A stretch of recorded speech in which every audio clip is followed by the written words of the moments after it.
One word that has been taken out of context so much is marriage should be enjoyed and not endured. Now, whilst this may be true, a lot of people, once they start to face crisis in their marriages, then all hell breaks loose. They start to complain, this is not what I signed up for, I can't do this, blah, blah, blah. Some people even go as far as airing out their dirty laundries on social media. Reason being, a lot of people make this lifelong decision based on external factors. Oh, society expects me to be married. My biological clock is ticking. Oh, she's beautiful. Oh, he's handsome. Now, very valid reasons, but people leave out the most important factor, which is to seek God's guidance on the right time and the right person. I was in conversations with a friend of mine a few weeks back, and she said to me, "You've been single for a while, right?" I said, "Yes, a few good years." And she said, "But you've been talking to people, you've been dating and everything." I said, "No, absolutely not." And she said, "Oh my God, that's not good. You have to talk to people, you have to go on dates. That's how you find the perfect person." And then she mentioned that word that I dread so much. The grass is greener where you water it. Bullshit. Is that a swear word? Forgive my language, but I'll say it again. Bullshit. Because if the soil is compacted, if it's faulty, the grass won't grow no matter how much you tend to it. The grass is greener because it's fake. Have you seen carpet grass? It's perfectly green because it's an illusion. There's no such thing as perfection. If you're able to tick 7 out of 10 boxes of things you require in a person, consider yourself fortunate. The remaining 2 or 3 boxes will be mysteries. Now, you might be a lady that's always wanted to marry a man of, let's say, for example, Asian descent. Then you meet this man that ticks all the boxes. However, he's of African descent.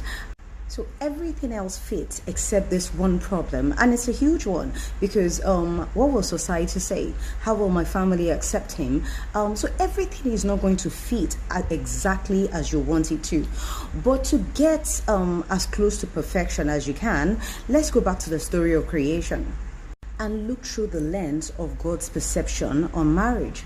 Now, after God created Adam, he put him in the Garden of Eden to keep and to dress it. One of the key factors towards choosing a partner is to make sure they are not a liability. They must have something going for them, no matter how little. Now, I'm not referring to those who are temporarily out of work. I'm referring to those who feel entitled to other people's earnings without contributing towards it.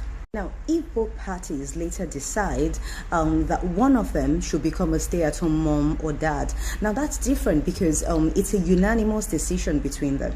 Secondly, when Adam was in the Garden of Eden tending to it, he did not realize he was alone.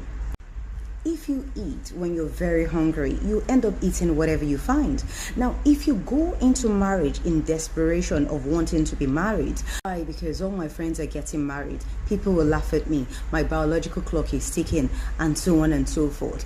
Yeah, whilst these are valid reasons, yes, but if you're desperate, you end up choosing somebody and ignoring all the red flags.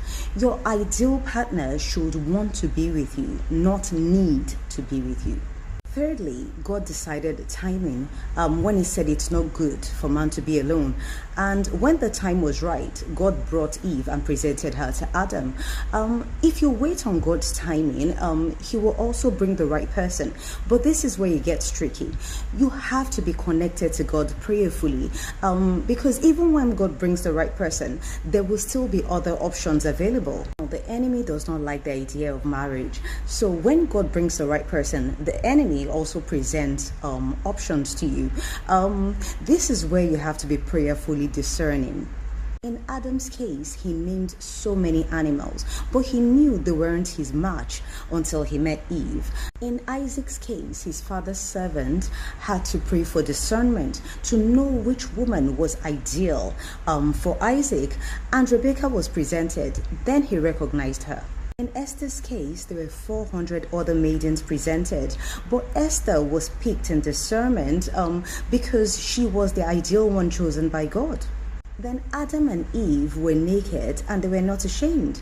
Finally, it's important that your choice of life partner is somebody that gives you room to be completely vulnerable with them. where you can be your authentic self physically, emotionally, and mentally without judgment. And when all these points are in place, a man can then leave his father and mother and cleave unto his wife, and they shall become one flesh. Namaste.